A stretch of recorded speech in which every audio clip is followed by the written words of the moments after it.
কুমিল্লা জেলা পুলিশের মাসিক আইন শৃঙ্খলা এ অপরাধ পর্যালোচনা সভা অনুষ্ঠিত ১২ মার্চ কুমিল্লা জেলার পুলিশের সুপারের কার্যালয়ে সম্মেলন কক্ষে কুমিল্লা জেলা পুলিশের মাসিক অপরাধ পর্যালোচনা সভা অনুষ্ঠিত হয়।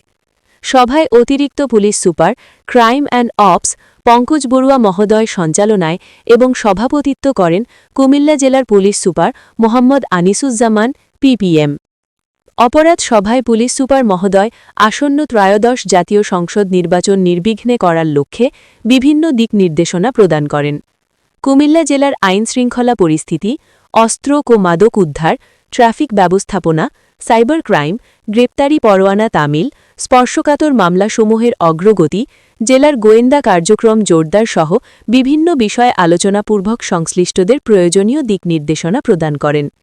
এই সময় উপস্থিত ছিলেন রাশেদুল হক চৌধুরী, অতিরিক্ত পুলিশ সুপার প্রশাসন ও অর্থ সহ কুমিল্লা জেলা পুলিশের ঊর্ধ্বতন কর্মকর্তাগণ এবং সকল থানার অফিসার ইনচার্জবৃন্দ উপস্থিত ছিলেন।